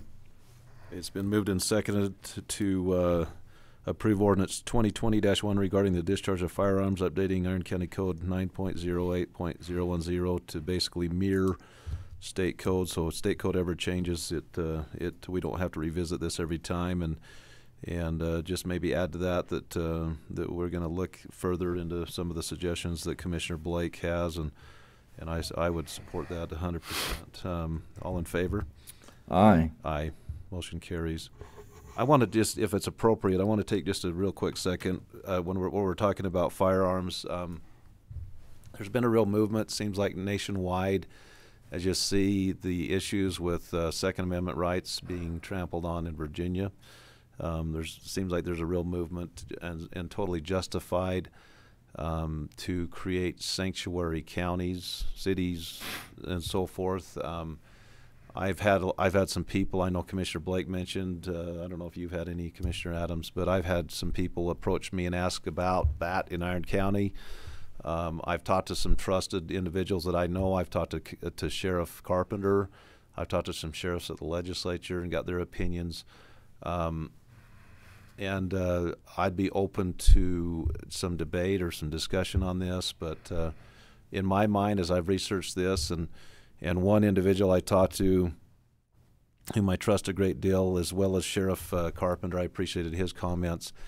It seems like in Utah we have good leadership in our legislature and governor, that we're not threatened with those things. We have the Second Amendment, which is in the Constitution. We're protected by that, and that we've got to be really careful. Back in 2013, Cedar City Council and this body passed a resolution dealing with this very thing. I don't know if you remember that, Alma, but I don't remember the exact details of the wording of it, but it was regarding firearms and the rights of the sheriff being the last and final law enforcement in the county. Some of those things, if I remember, I could be off, but I think some of that was contained in the language. So we have passed those kind of things in the county before. We can further look into this, but right now, and one point a couple of gun enthusiasts has brought up to me is saying, if we value the Second Amendment, which I think we all do, or most of us, that we should, when we look at candidates running for public office, we need to vet those candidates and make sure they're pro-Second Amendment candidates, because gun owners don't always vote like gun owners, and that's where we get in these predicaments we have. And we've also got to be very careful in counties when we pass ordinances, which is law, that we don't, impede the legal actions of our law enforcement and restrict what they can do. And so there's a lot to this. I think it's going to be an ongoing thing. I know there was a county, Uinta County, passed this in their county. They were the first to do so. Up there, but anyway, I just thought I'd bring that up. That's something that's been brought up to me and others, and I guess we can continue to have that debate. But Marilyn, do you have a comment? Sure, come up to the mic and state your name. Marilyn Wood. I've heard that there's some legislation about red flag laws. I'm really concerned about those. It takes the rights of the law-abiding citizens away from, for the criminals, but, there's a lot of other issues involved, mental health and lots of other issues. So I'm really concerned about those red flag laws. Right. Big time. And there was a bill in the legislature this year. I think it was Representative Handy, I think, that ran a red flag bill, and I think he's backed off from that again, and which I'm glad to hear, because that can be abused, and so I appreciate that. Any other comments on this issue? If not, we'll move on. Item number 3, the discussion and possible approval of the 2020 annual cooperative agreement between USU Extension Service and Iron County. I've read through that, and if you'd like to address that and bring us up to speed, thank you. Sure. Good morning, Commissioners. And your name? I'm Kathy Riggs, Thanks, with the Iron County office of USU Extension. And I presented a potential agreement 2 weeks ago, And because of some nuances in that document, I met separately with the county attorney, Michael Edwards, and we had a conference call with my administrators on campus and received permission to go back to an original old document that has functioned well in this county for years. And so that updated document that Michael and I worked on was to be circulated to you for improvement or for approval. And the main thing in there is that it does contain the 1-year contract agreement for renewal. Right. So I would just offer that to you and propose that we were able to move forward and get signatures on that today if possible. Okay. what you're good with what you and I came up with. I read through it and I thought it looked good. Yeah, the changes were minimal, and I mean, we took off additional signature lines that were on there that didn't need to be there. Again, we put the 1-year term on there, and other things we think we're okay. Okay. We all agree to agree. All right, great. That's great news. Thank you. Appreciate your work on that. You bet. If I'll entertain a motion. I would move for approval of the 2020 annual cooperative agreement between the USU Extension Service and Iron County. Second. It's been moved and seconded to approve the 2020 annual cooperative agreement between USU Extension Service and Iron County, and this is the final draft that Kathy and our attorney Mike Edwards has put together. All in favor? Aye. Aye. Motion carries. All right, so I haven't signed that one yet, John. Oh. Sorry. since I haven't followed this through before, do I get that then now from you, John? Is Okay. this it right here? All right. I'll sign it right now. Yeah, and then we'll get it scanned and copies. I'm not as fast as Alma, so give me a minute. He is the fastest signature in the West. Legible. All right, well, thank you for your time. Thank you very But much. it was easier this time. Appreciate it. Thank you, Kathy.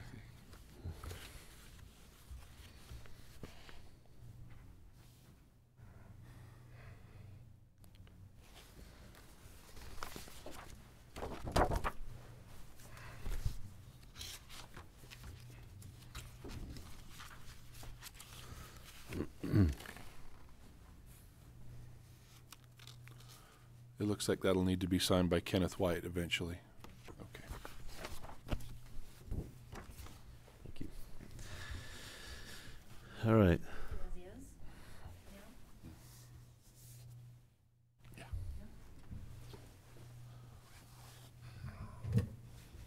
That's our only copy. But when you get it back to us, get it processed. Thanks, Kathy. Thank you. Item number 4, discussion and approval for a refund on overpayment on APN number B-1616-14-A. And this is regarding a home that should have received primary residential exemption. Cindy Bullock, or Nicole. I am not Cindy Bullock. Okay. She had to run Rosen. to a graveside service in Summit, so she asked if I would just bring this before you. The owner contacted them, of course, late after our closing of the year. Just, we wish that everyone would pay a little bit better attention when they get their notices, but apparently he probably panicked once his mortgage payment was increased, so that tends to really get their attention. But he was eligible and qualifies for the primary. So question, was that our fault then? It was our mistake? She has not indicated whether, you know, it would have been our mistake or just the fact that they did not contact us, you know, before the end of the year, so. I'm fine with approving it personally. All right. Well, I'll entertain a motion. Okay, I move that we approve the refund on overpayment on assessor's parcel number B-1616-14-A because they should have received the primary residential exemption and they did not. That's my motion. Second. It's been moved and seconded to approve a refund on overpayment on APN number B-1616-14-A, which was should have received a primary residential exemption and didn't, and this is to rectify that. All in favor? Aye. Motion carries. Where do I sign? Sign anywhere on there and Just then right I'll here? take it to Carrie. Okay. The auditor's office. Thank you, Nicole. Appreciate it. Item number 5, discussion regarding property deeded to Iron County with delinquent taxes owing, possible forgiveness of taxes, payment of taxes, or policy initiative. So this one is written weirdly because I'm not quite sure the best direction to go per se. This is part of a property that was part of a compound originally, and it was all under one parcel number, and that's what it looked like from space. Thank you. Because it shows it's actually the roads within their subdivision. So originally this was one parcel, and it was kind of a compound of multiple houses, and then the group decided to deed the separate properties to different owners. They did not follow our subdivision ordinance, so this was what is referred to as an illegal split. And then they felt like they wanted to not be paying taxes for what they blocked out as the roadways. So these were deeded to Iron County, not necessarily with the aid of a title company, and therefore there was no consideration given for taxes owing or the proration of taxes owing. Once it became Iron County's property, of course, there was no taxes due. But as it is, these roadway parcels that were deeded to Iron County came with a tax bill, and now, ironically, we're on our own delinquent. For 5 years? 5 years of delinquent taxes. It would have gone to tax sale this May. Why are the roads, I mean, if they, looks like they've designated the roads and the size of them, why are they different sizes? They actually hired a surveyor, even though it wasn't a legal subdivision. Why is that road wider than that one? Yeah, if the wide one's 66, then the rest of it are not up. You don't know, do you? Of course, the roads aren't to our standard. Right. They just put the road in. And I think they hired a surveyor, but the surveyor just kind of surveyed what was there. It wasn't like a planned development. But if we approve this and take it over, I mean, don't we want those roads to be consistent and done right? I mean, well, that's a valid part of this whole discussion. Yeah. It kind of starts. Particularly, it's urgent in Nicole's world because now, ironically, Iron County is on its own delinquent tax roll. So We have 5 years of delinquent taxes. That's going to tax sale. So we had to send certified notification to John's office which we appreciated. that we have 2 properties going to tax sale. I'm really confused why they would want to deed the roads within their subdivision to Iron County. I get why they would not have wanted them to go to tax sale because they could have been purchased by somebody who would have then owned the roads within the subdivision. Well, they want to. My speculation is they want to take that tax burden off themselves, and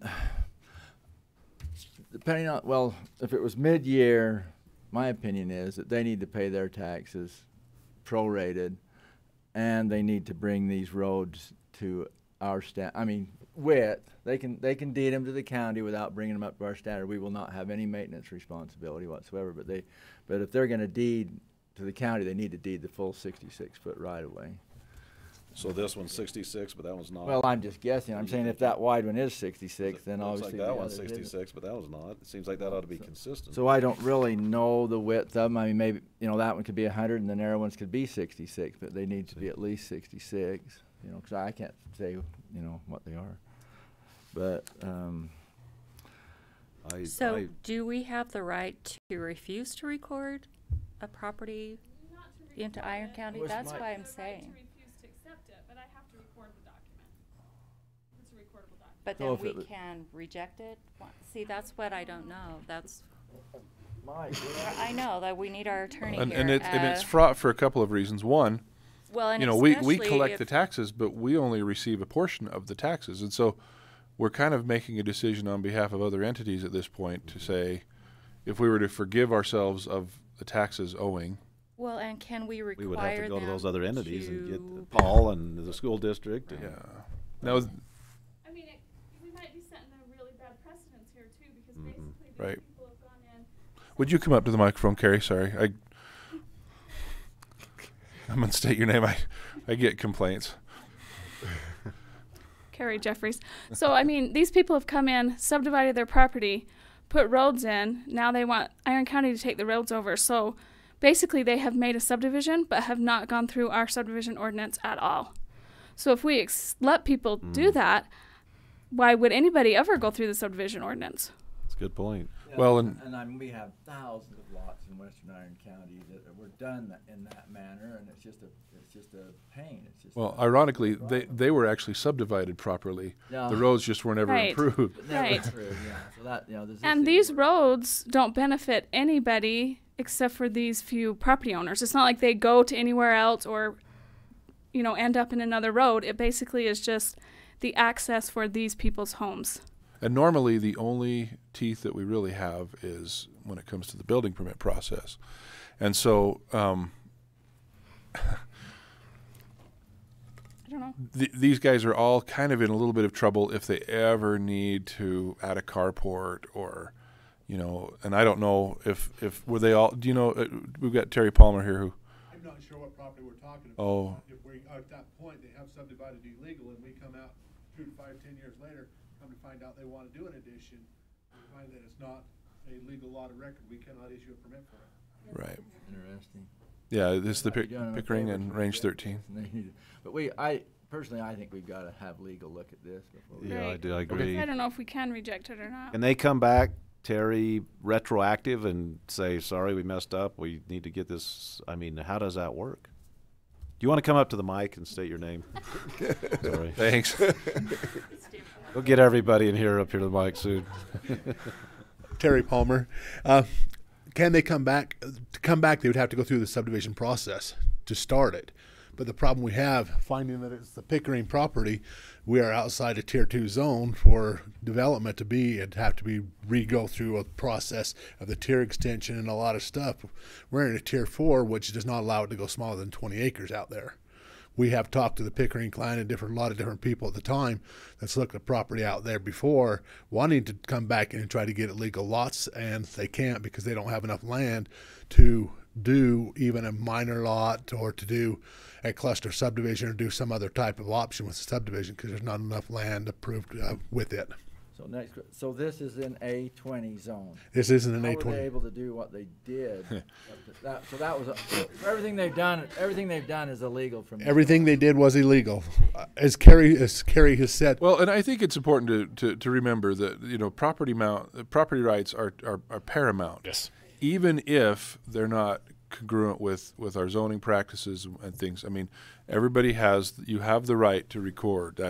Land ownership is paramount in the United States, and Exactly. I don't think we should step on that. But No, you're right. It's their land. They have the right to do that, but it affects down the road as to what happens. I think Yes. we need to be very cautious of setting a precedent and going I down agree. a really slippery slope. Yeah, it is, and it is. It's a tough issue there because you're right.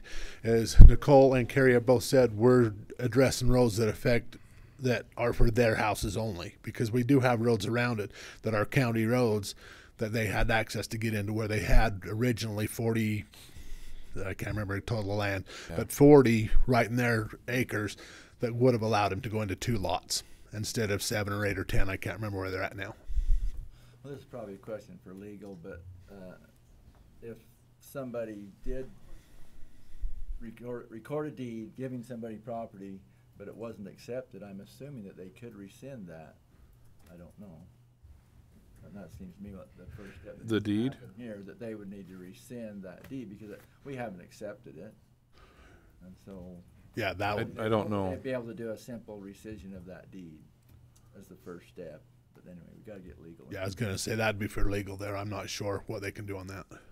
But that's where we're at, is down the road. Yeah, they can subdivide, and we have seen that before. But it's when it comes to wanting to add even a simple addition, we could not issue a permit because it's not a legal lot of record anymore. So in this mess, they would probably have to come in here and request a zone change. Really make this legal in any way?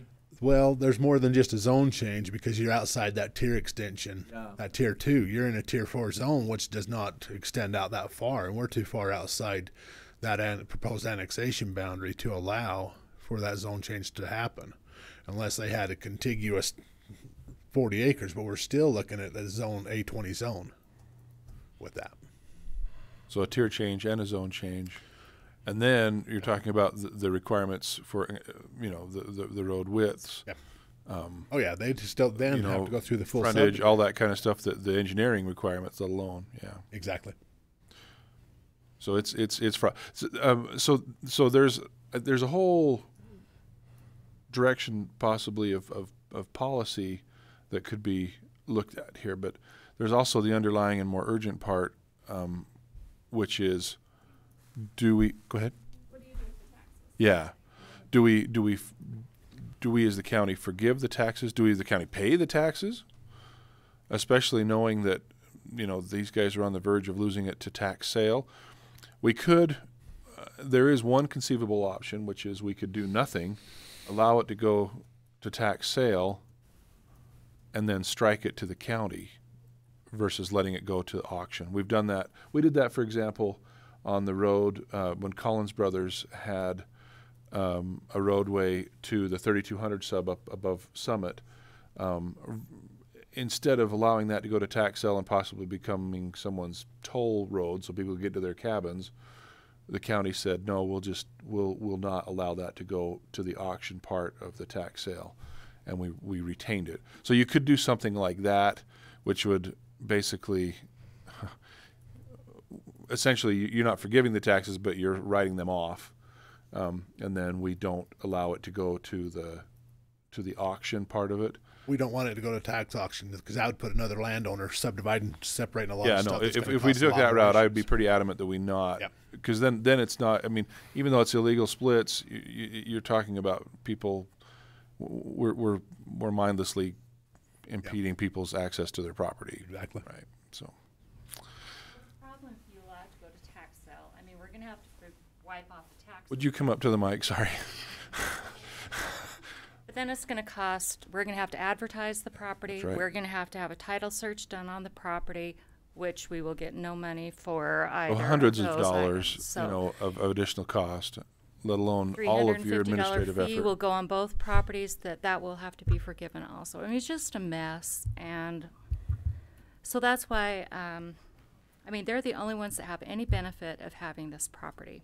We can't do anything with it. Coming to Iron County, we cannot do anything with it. We cannot sell it. We in no way will benefit or be able to do anything with this property. What's your opinion, Nicole? What do you think? My opinion is I wish we had some, which I don't know, and I wish Mike were here, if we had some legal means to not allow them to be able to do this just to avoid paying $1,000 in taxes. Well, I'd say we move this to another meeting. Is the time frame such? I mean, it's basically the tax sale, right, at this point? Right. Or when do we start the? We just need to make a decision before the March 15th, which is when that $350 fee would when go we do on. the title work. So maybe get with legal and then put it on the next agenda. What's the total taxes due on these? One of them is $729.53. $729.53, About and the other is $278.01. After 5 years, that's all they own with all those homes and everything? Well, it's just the little roadway the part. roadways. Roadways. Right. Roadway. Okay. So they've had that separated out for 5 years? So you're talking before any of the penalties, it was about, the smaller piece was 77 per year. Well, and then down to, no, it was about like $9 per year. And then the other one was 45. So they've separated these out. Just have they never recorded it?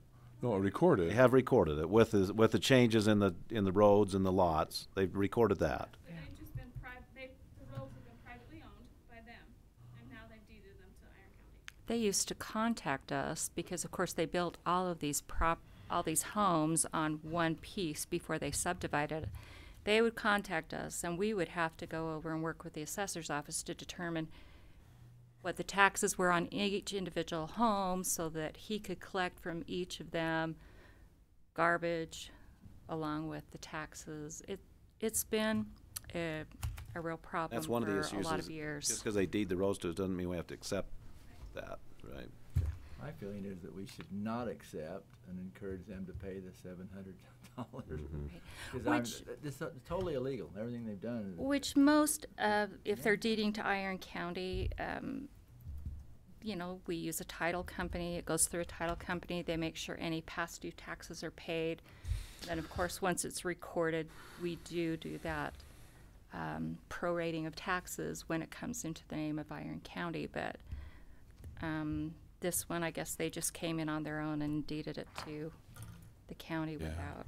Is this, so we've got the urgent part about the decision regarding the taxes, but then I think there's a broader question of a policy discussion, whether this is something we could expect enough to make a policy on, or is it just a weird, unique scenario? Can we conceive this happening again? And then if so, you know, what policy could we write? What within the law can we do? You know, are we within our rights to refuse? Well, and maybe that's not recording, but for you, because I know you have to record it. I know that is the law. But then when it goes back through your your verification process and you find there's problems, and then you reach out, and sometimes it doesn't get changed as far as ownership. Is that? Well, I mean, usually it doesn't get changed because of this, like the wrong person's deeding, right? Obviously, or the legal description's wrong. As long as everything's correct, we change it. Not the owner doesn't, the new guy doesn't want it. Yeah. Obviously, the county could deed it back. Carrie, could you come up to the microphone? Sorry. That's interesting. So the county could just deed it back to the people. But again, there's nothing to stop them from turning around and deeding it back to the county. So I don't know. Meanwhile, the taxes still aren't paid. Right. Yeah. It's like a hot potato. Right. I don't know. You would want to not refuse to accept it rather than just go back and forth. Right. Yeah, We'll but legally, I don't know. Well, what would you can do. like maybe to sit down with you and me and Mike and maybe, maybe come up with some kind of a. Is it me or Alma? Where's I don't over care. roads? Well, I mean, what do you? I was looking at Alma because of roads, That would be great. but I don't know that I'd that's or the chair. I don't really. Right. So was that a motion, or would you rather just move it on then and do it further? Reject it or move it on to check with legal and. I move that we check with legal and see what our possibilities are here. I don't think there's any way we can make a decision today without consulting our legal staff. Agreed. If Is that that's an a motion, if that's a motion, if that's a motion, I'll give you a second. Okay. Been moving second to move this forward to discuss with legal to see what our potential options are. All in favor? Aye. Aye. Motion carries. All right. Number 6, personnel. Jennifer. Morning. I'll give you.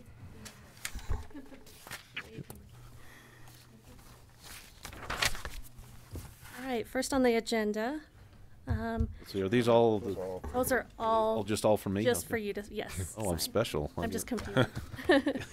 After an internal posting and interview process, Terry Palmer was selected to backfill the vacant administrator position in the Building Zoning Department. With this position, Terry's salary will be adjusted to fall within the proper placement for this position beginning today.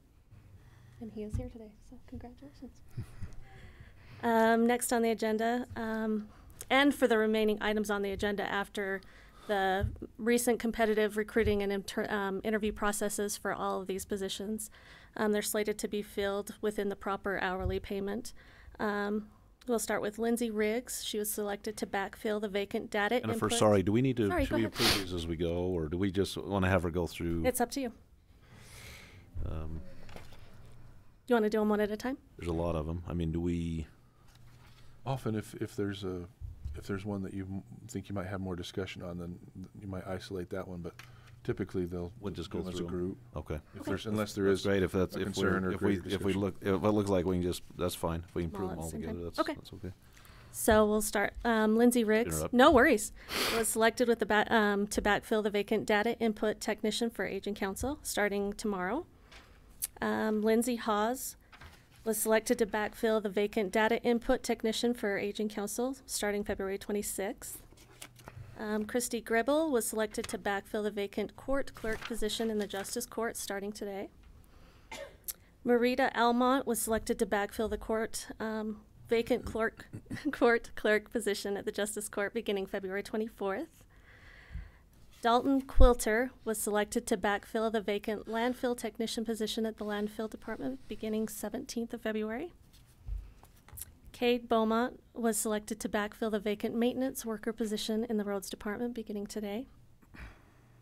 Oh, those are backwards according to our. Oh, I apologize. As far as the dates. As far as the dates. Oh. Oh, maybe I. It could be my fault too. Let's see. We had Dalton at February 10th, and Cade on February 17th. I will have to double check on that. That's what you got. 217. 217 and one Dalton is was 210. Oh, you read them backwards. I'm sorry. I could be. Yeah, I could have read them backwards. I'll I reread apologize it. for that. Okay. And number 8, I believe, or 6F. David McIntyre was selected to backfill the vacant Deputy 1 position at the Sheriff's Office. And David is slated to receive the sign-on bonus for already completing the post certification. His beginning date would be the 24th of February. Ryan Turk was selected to backfill the vacant Deputy 1 position at the Sheriff's Office beginning March 23rd. And Joy Meyer was selected to be rehired as the part-time secretary at the Sheriff's Office beginning today. Okay. Any discussion on any of those items? Other than congratulations, Terry, and we appreciate that. Is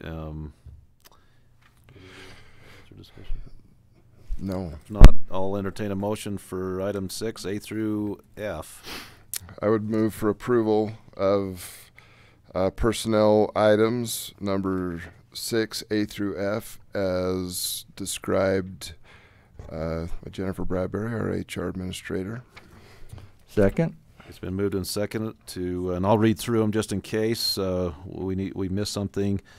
In item number 6A, building and zoning, approval of building and zoning administrator to as Terry Palmer, and that would be an effective date of today, the 10th. COA, approval of new hire Lindsay Riggs as part-time data input technician, effective date February 11th, 2020. Number 2, approval of new hire Mary Hawes as part-time Parowan activities director, effective 2/26 of 2020. C, Justice Court, 1, approval of new hire Christy Gribble as Justice Court clerk, effective 2/10 of 2020. That's today. Number 2, approval of new hire Maria Almont as Justice Court clerk, effective 2/24 of 2020. In landfill, item D, approval of new hire Dalton Quilter as landfill technician, effective date today, 2/10 of 2020. E, roads department, approval of new hire Cade Beaumont. Is it Beaumont? Beaumont. I'm sorry. Beaumont as roads maintenance worker, effective date 2/17 of 20. And then F, Sheriff's Office, approval of new hire David McIntyre as Deputy 1, effective date 2/24/2020, with the appropriate signing bonus for having already completed post. 2, approval of new hire Ryan Turk as Deputy 1, effective date 3/23 of 2020. And 3, approval of rehire Joy Meyer as part-time secretary, effective date 2/10 of 2020. That's today. All in favor? Sorry. I'm sorry. Did you have a correction to make there? I think Carrie did say that I said it correctly, and maybe I just printed it wrong on my agenda that I submitted to you. So Cade Beaumont will be the 10th, and Dalton Quilter will be the 17th. Cade will be correct. the 10th, not the 17th? I believe I swapped. Those two were swapped. I think maybe we had them swapped on, okay. So that was my error. On the written agenda. So that's a change on E1 for Cade Beaumont, February 10th, and February 10th. And Dalton Quilter, February 17th. 17th, so those are just transposed, okay. All right, so that's, and then we changed the Dalton Quilter, the effective date 2/17 of 20, correct? Correct. All in favor? Aye. Aye. Motion carries. Thank you, Jennifer. Dave Appreciate it. McIntyre, the one that ran for sheriff. Yeah. And he was with CCPD. We poached him And from CCPD. Looks like you had it right. Oh, he still was with Yeah. CC. Okay. Yeah. I think we had a transposition error on our part. So. All right. There's a wealth of experience. Oh, he's there. awesome. He's great. Good guy. Do you want me to? Can I sign these after, and I'll give them to you? I want to stick around. Moving on to non-delegated items. Is there anything dealing with prairie dogs we need to discuss, or county boards? If there's nothing else, we'll declare this meeting adjourned. Thank you for your attendance and participation.